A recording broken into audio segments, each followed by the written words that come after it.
Hello and welcome to Watson Serie A, 30th match day before the international break. We have Derby della Capitale, we have Milan opening the gap with Inter, and we have Daniele Fisichella. Ciao, Dani. Ciao, Edu. I mean, before the international break, Italy's in the playoff for the World Cup. Yeah. I know you already qualified. You don't care what a week is it going to be. But what a week has been in Serie A, because now Milan, they're first. Even if Inter wins that game at Bologna, we don't know when it's going to take place. Juventus is still gaining ground. So, I think you still have to keep believing Juventus can win the title. Napoli bounce back. And now the back is pretty tight as well. So great Serie A. I know that you're already nervous about that playoff to qualify for the World Cup. Before we have Serie A games, so let's analyze all the games. Remember, guys, leave your tips and comments, and don't forget to press the like and subscribe. Now let's go on with Danny and his tips.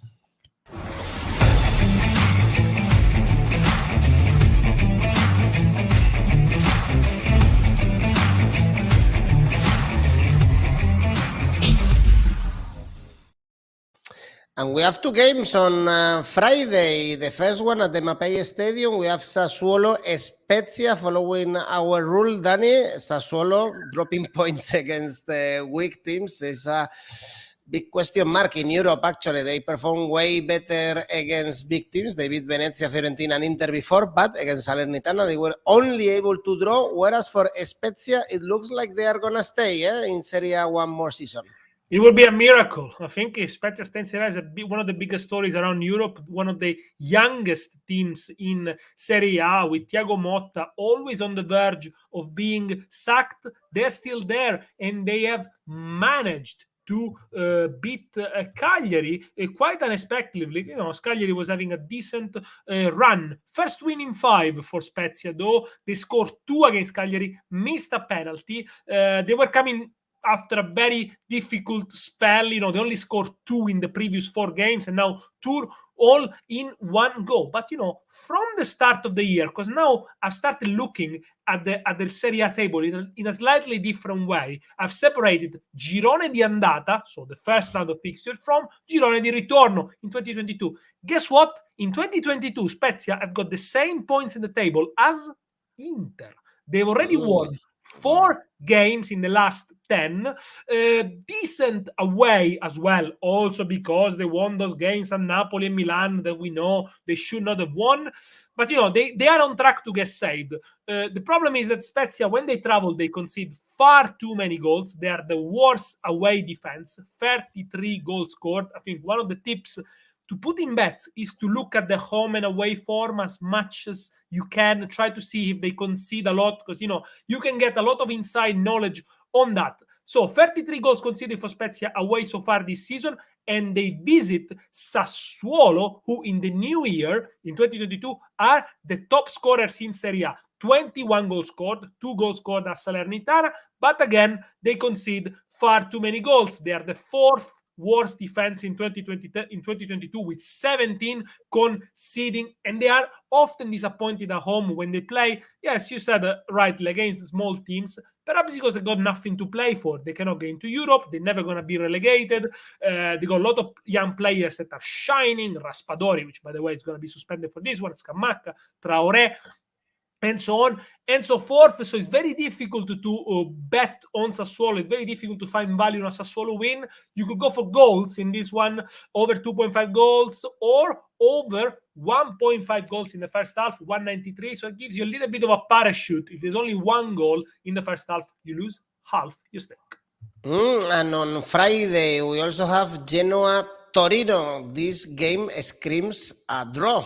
Following Tom's suggestion, for instance, with Brighton in the Premier League, go on for draws. What to say about Genoa? They've drawn, Danny, 16 games this season. We had won a lot of money if we would put our money in Genoa's getting draws. Right now is 7 consecutive draws. I don't know if there is a statistic like this around Europe. And Torino also, they are drawing a lot. 3 draws in the last 5 games. The last one against Inter, we will talk about Inter lately. Perhaps they even deserve more. Torino, I'm talking about.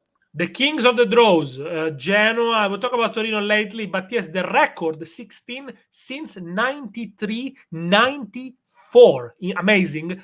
I remember one season Inter, they draw around 18 games with Mancini 2004, 2005, but the other games they were winning them. So, obviously they were up the top of the league. In this, they didn't win the league, of course, but, they were second or third. Genoa, they never won a home this season. So that tells you a lot. 5 clean sheets, though, in 2022, alongside Milan and Lazio. These are the teams that keeps more clean sheet, but unfortunately, most of them are 0-0. By the way, a 0-0 at Atalanta, at Bergamo, is not a bad result, but in the situation they are, by the way, Atalanta had few chances. Also, Genoa had a chance with Destro in the end. They are desperate, Genoa. They need to start winning pretty much the rest, the other 9 games. In the last 10 games, Genoa, 2 goals scored, 3 goals conceded. That tells you why the 0-0 has been very popular. Worst home attack of Serie A.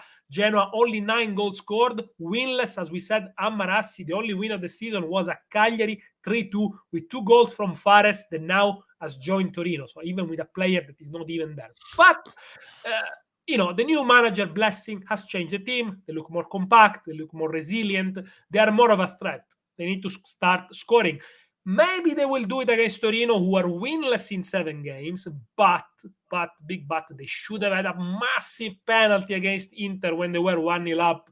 And how they got that, I don't know how the referee didn't go to the VAR. They probably wouldn't have won the game in the second half. They sat back and Inter equalized in the very last minute. But, Torino away, again, awful. Worst away attack, only 7 goals scored, and they are second from bottom in the away league. So it's very difficult to pick a winner here. The good news for Torino is when they travel, they got the second best defense, only 13 goals conceded. So you could go for a low scoring game, unless they start taking the chances all the time. I can see in the comments some people say Torino win. First half draw. I would go for a first half draw, obviously, being Genoa 209. Go for the draw. Then we can see. Or double chance, X2, 1X. Exactly. It's difficult. This is very difficult. Over 2.25 goals, Scandi is telling us this is very risky. Danny is giving you all the stats. It's very risky. We should go, as Danny is saying, for the draw. It pays very well. And on Saturday, we have the Scudetto race, starting in the Diego Armando Maradona, Napoli Udinese. You said it at the beginning, Danny, how Napoli bounced back in a very difficult stadium like the Bentegodi against Verona with Osimhen scoring a brace. Remember that the last home game was a defeat against Milan. 4 defeats already at home this season for Napoli. And Udinese can be an uncomfortable guest right now because they played really well against Roma and they are playing good in the last games.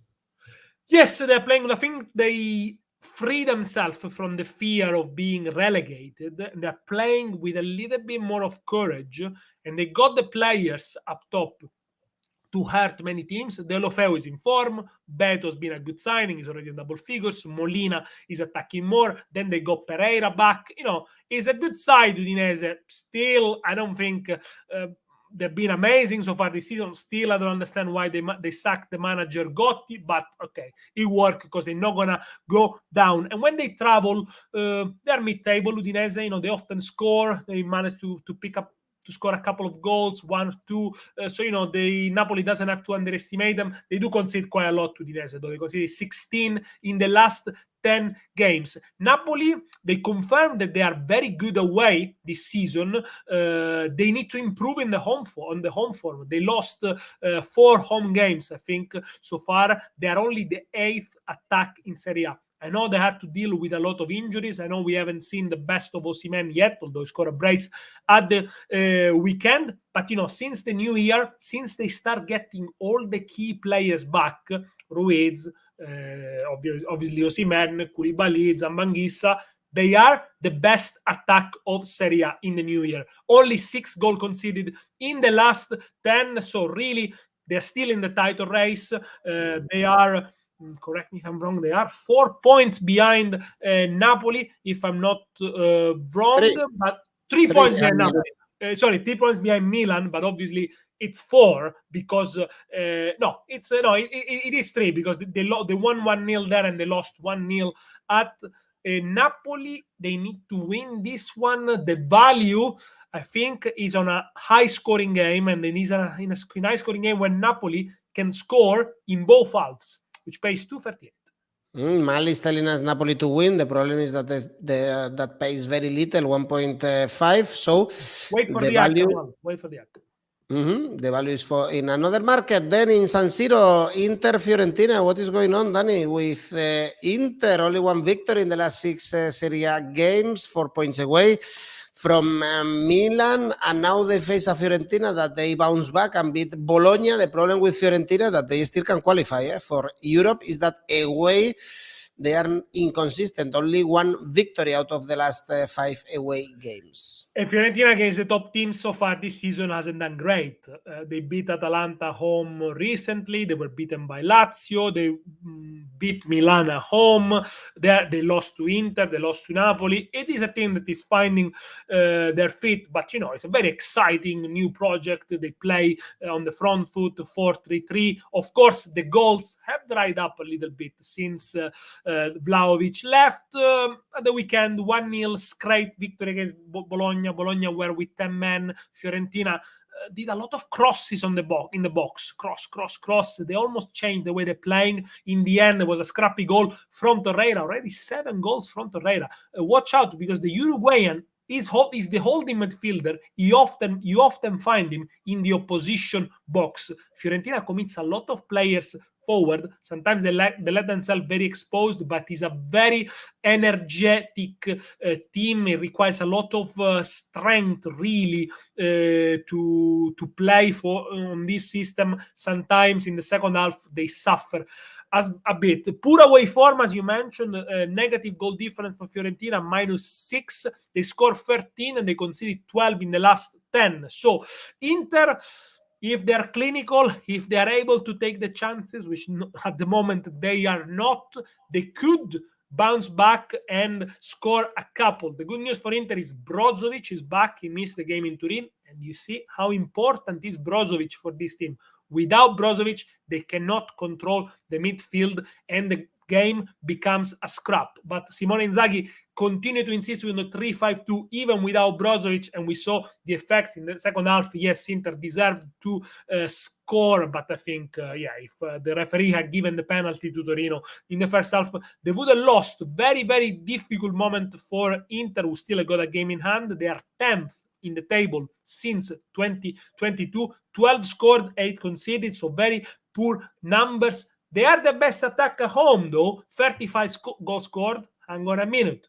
5 goal scores against Salernitana, 4 goal scores against Genoa, 6 goals scores against Bologna. Out of a sudden, if those wins are only 2-0, they're not the best attack at home anymore. It depends also who you score against. So tough for Inter. Let's see if Correa plays a little bit more, if there is another chance for Sanchez. Lautaro is giving some signs of improvement. 2 goals in the last 4 goals in the last 3 against Salernitana. They don't count, I think. Over one, I don't think they count, because he's a Serie B team playing in Serie A for a few more games. You shouldn't really, you have to beat them, but okay. Yeah. The stats are the stats. If it's a high scoring game, it could be a high scoring game in the second half. 1.5 goals in the second half doesn't pay amazingly well, but that's the best I could find. 183. Fiorentina double chance. Many people are backing that 2.8 around. If we go for double chance, let's be clear. If Inter doesn't win this one, the title. Ciao ciao. Yes, as the famous song in Sanremo, ciao ciao. They sing this year. It's over. They can't catch Milan. They can't catch Milan, and they're gonna be leapfrogged by Juventus.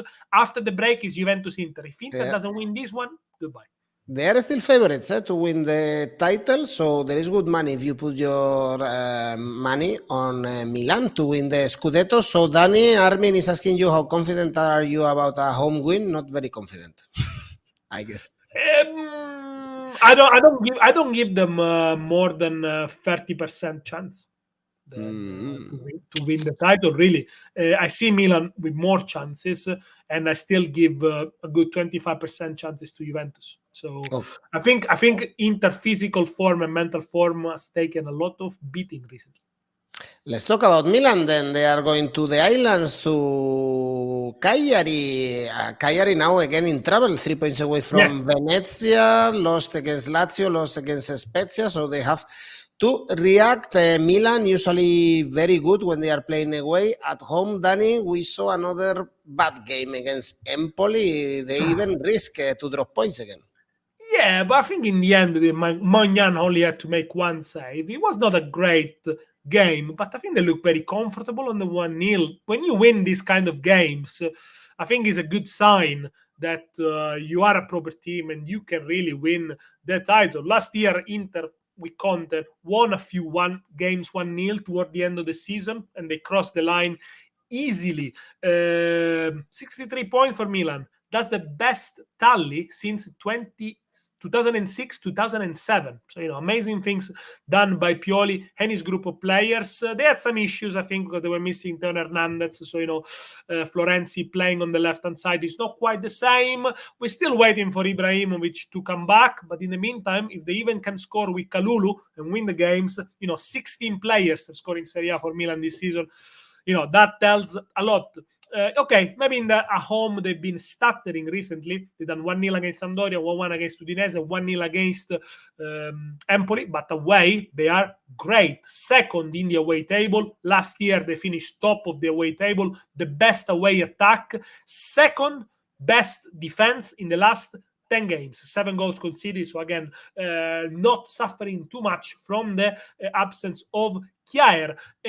Cagliari, one of the best team of this new year. They are 8th in the table since 2022, although they have a negative goal difference, but that tells you how much they have improved. Before the numbers were even worse. Now they are much more compact and they're harder to beat. However, they are better away from home than at home. They like to play on the counter. I wonder if they sit back and wait for Milan to attack them. That could be really, really risky. I can see Milan winning this one. Decent odds, 173. Why not? Maybe put it on your ACCA. If you want to be a little bit more adventurous, go for the half-time, full-time score, which is away. So Milan to be winning a half-time and a full-time, that pays quite a lot, 262. Cagliari conceded so many counterattacks against Lazio. Perhaps also Milan can benefit from it. A number, Salim is telling us, under 3.5 goals could be seen Milan performances lately. Milan to win, of course. The problem is that the odds 1.7. I give it to you and judge it if it's good enough for you. Then on Sunday, key game for the relegation battle in La Laguna, Venezia, Sampdoria, 4 points between both of them. Venezia, they need to react ASAP. 3 consecutive defeats, lost against Lazio again. Whereas for Sampdoria, again, Danny, last 3 games, 3 defeats. There was a reaction with Gianpaolo. They have to show it now. Yeah, they were a bit unlucky, I think, against Juventus. If you look at the first goal they conceded, it was an own goal. Then they missed a penalty with Candreva, who's been the best player of the season so far. They deserve to lose anyway. And that's, but when they travel, they've been awful, Sampdoria, lately in the last few away games. They don't score enough. Only 1 goal per game when they travel. 8 defeats in the last 10. They're in real peril. It seems to me that since Gabbiadini got injured, the goal have dried up for Sampdoria. It was very, very leaky at the back. But this is a good chance for Sampdoria to pick up the 3 points and virtually be saved, because Venezia are bottom of the table in the new year in the last 10 games. Only 1 win in 10, and that was away at Torino, again in lucky circumstances. 3rd worst defense in 2022, 18 goals conceded in 10, so it's quite a lot. And, also at home, very poor, far from bottom at home. For a newly promoted team, you would expect they get most of the points when they play at home. That's not the case. They concede on average 2 goals every time they play at home. I can't trust those teams to be courageous enough to go. I mean, they both need to win, but sometimes the fear might prevail and they might settle for a draw. So that could be a good one to go if you want to, or it could be a low-scoring game. Lately, none of these teams have impressed me too much in front of the goal. Under 2.5 goals, that pays too. Indeed. As Santa is saying, this is one of these games of both teams to lose. So in this It might case, not be a classic. the draw is a good scenario. Key game for the relegation. Now we have a pointless game, I could say, in the Castellani. Yeah, well, be careful with Empoli, eh? Be careful with Empoli. Yeah, Empoli 10 points away from the bottom three, and Venezia, they are not getting points, so they can be almost safe. But the reality, Danny, you are right that their strike is so negative. 6 points in the last 12 games, and Verona is not an easy team to play against. Even away, they've improved a lot recently. They drew against Fiorentina or Roma, and we know that they have a lot of firepower. I like the odds for Verona here. Yeah, I do like the odds. I think, again, it's a team that plays with absolutely no fear. They know they're going to be safe this season. They've improved a lot in terms of points from last season. And, there are players that are having the best season ever. Caprari, Lasagna, Barak, Simeone, of course. Verona's second best attack of Serie A in 2022 in the table of the new year, Girone di Ritorno, the reverse fixture. They will be fifth, so they will be challenging for Europe. They have scored 23 goals away from home. That's a lot. Just to put things in perspective, 8 goals more than Fiorentina, the great scoring Fiorentina, only 3 goals less than Inter when they travel. So be careful with Verona. They lost the weekend because Napoli got a better quality. Also, they got 2 players sent off, Faraoni and Ceccherini. But that's the first time in the league that they are winless in 2 consecutive games. So normally, after bad results, they can bounce back. Now they visit Empoli that, they're still safe. No one is talking about them being relegated. Winless in 12, as you remember. Second worst defense in 2022. 20 goals conceded in the last 10. Only 1 less of Salernitana. So if your benchmark is Salernitana, you're already in trouble. And at home, they're 4th from bottom, so really close to relegation. They tend to play much better away when they can counter quickly. They are the worst defense at home. 37 goals conceded in 14 games. More than 2 goals per game when they play at home, when they're supposed to be the favorites. Again, for a newly promoted team, this is unthinkable. Normally, newly promoted team build their success in the home form. Look at Brentford, for example, what they did in the Premier League. So are they going to be in trouble? I don't know, because I think with Empoli, it reminds me a lot of Benevento last season. A lot of praises for the attacking play, etc. Then when they started thinking about, okay, maybe we need to start defending a little bit, they were not able to defend. They were not able to attack. They ended up losing. And then they ended up going on Serie B. Verona, I'm going to be cautious with this one, okay? Because it could be an over. I mean, the over, you have to go over 3 goals really to find values. Asian handicap 0 in the first half, 180. So Verona, Asian handicap 0 in the first half. Verona's not to lose the first half, 180. And Benevento got relegated last season, so hopefully for Empoli, they stay in Serie A. Perhaps we see goals, and Van is going for over 3 goals here, or the away X2 for Mal, for instance. A double chance for Verona that doesn't pay a lot. Asian handicap 0 in the first half is Danny's tip. If we go full time, Asian handicap 0 is 1.7. Another option for you, good odds. If we trust Verona, I'm gonna challenge you, Danny, to find good odds in Juve Salernitana. You've been saying in this video that Salernitana is not a Serie A team anymore, but the thing is that they are getting points. It's draws, 5 draws in the last 6 games. So they are competing with the new manager and all the acquisitions they made in the winter transfer window. But with this Juventus challenging now seriously for the title, they are a bit far away, but perhaps they are still on time. Should be a comfortable game for Juve, especially after playing Champions League.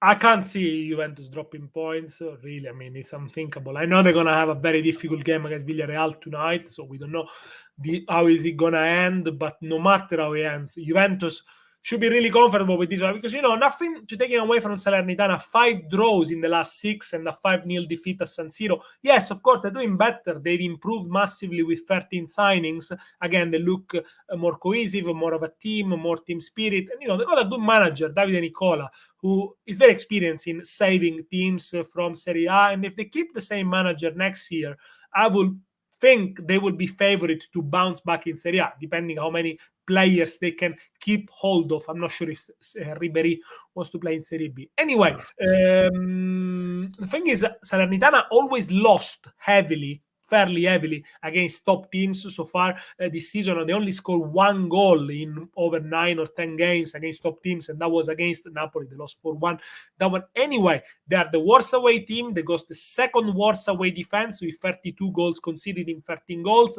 The second worst attack, only 10 goals scored. Only Torino has done worse with 7 goals scored. So I cannot expect them to go to the Juventus Stadium and score a goal. They'll need at least a couple to get a point. Juventus, they are unbeaten in 15 games.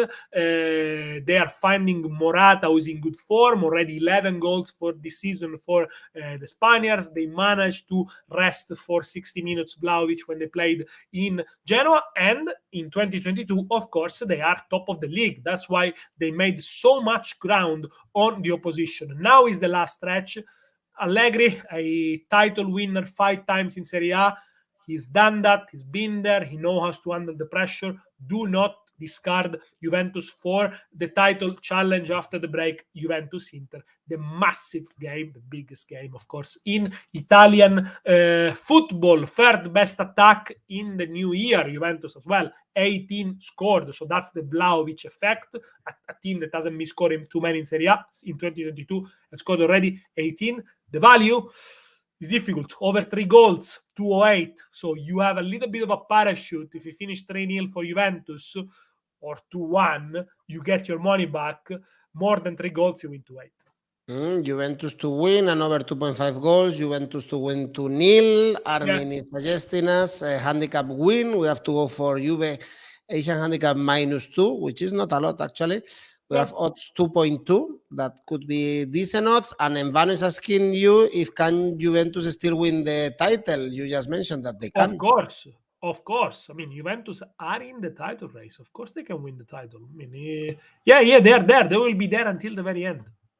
Odds 11.0 if you back Juve to win the Scudetto. A lot, Then my favorite game in Italy, Derby della Capitale, Roma-Lazio in the Girone d'Andata. We saw Lazio beating Roma. 3-2 was a very entertaining game. Last season, Roma won their home game 2-0, but they both are fighting for the European spots. Lazio with 2 consecutive victories. Roma dropping points against Udinese, won the previous 2.